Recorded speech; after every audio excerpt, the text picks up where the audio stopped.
Local sports from KTVO.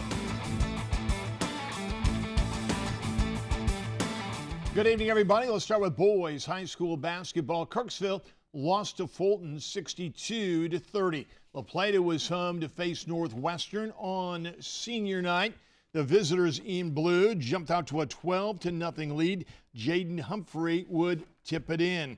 It's Trevor Pipes with the assist, and Hank Noah would get the basket. Later on, Pipes would see an opening, and he would finish with ease. Meanwhile, Northwestern shot lights out tonight early on. Check out senior Mitch Cox. He will connect in the paint, but Northwestern wins it 68-60. Schuyler County taking on Westran in a non-conference mashup. Westran's going to get off to an early lead with this drive by Avery Hammond, but the Rams would come charging back. Tristan Klein with the J for 2. Keaton Nelson with the pass there. Congrats to him. He scored point number 1,000 tonight. And it's Klein again with the putback off the miss. Schuyler County down 7 after the first quarter, but would pull away to win this one on senior night 67-47. It's playoff basketball. A battle of two 16-win teams as Pekin and Van Buren faced off with each other. Back in fourth action here. Let's go to the fourth quarter. Van Buren's Hannah Heisman hits a 3 after some good ball movement. Pekin up 41-38. Pekin does answer on the other end. Zoe Wright scores with the contact, and that would make it a 5-point game. And then here, a big bucket in more ways than one. Macy Gamble is able to score her 18th point in the night, and it also puts her over 1,000 for her career. She would lead them to a 5-point lead. No time to celebrate, though, as Taryn Sharman hits a 3, and that would be her 27th point of the night. But Pekin makes their free throws, and the Lady Panthers advance to win 54, to 50. Sigourney also started its postseason tonight. The girls welcomed in Mediapolis. Sigourney down 1 in the second quarter here, but then came a run. Autumn Barthelman hits a corner 3, and that would make it a 5-point lead for Sigourney.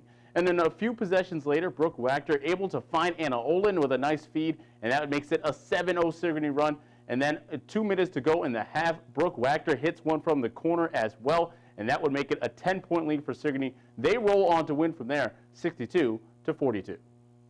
Next up, La Plata came to play without the ball. It worked as the Bulldogs stopped Northwestern 55-38.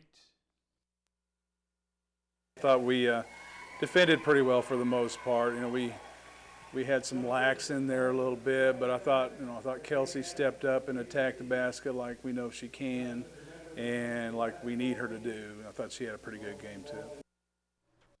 Kirksville will send 6 wrestlers to state Thursday, including senior Ellen George, who thinks his experience will help. I'm going to know how to prepare a lot better, getting sleep and eating right. It all plays into how good you wrestle in the morning. Both Ottumwa bowling teams are headed back to state. The boys beat Pella, Norwalk, and Newton during a trip to state as they dominated the competition with over 3,000 pins. Individually, Tyler Crambilt of Ottumwa topped the field with a score of 489. So after a year away from state, the boys are back. And for the 17th year in a row, the girls bowling team is going to state. What an achievement. The girls finished with a score of 24-55. The Bulldogs' Kayla Davidson was the top individual. She rolled a 358 for 2 games. The state tournament will start on February the 21st. The Cardinals and Royals pitchers and catchers reported for spring training. Already the news is not good for the Cardinals. Alex Reyes has a sore elbow. He'll undergo an MRI tomorrow, Tommy John surgery. It could be a possibility. The Royals' Brian Flynn fell through a roof in his barn. He broke a rib. He'll be out for 8 weeks. Teresa's up next with final weather. Stay with us.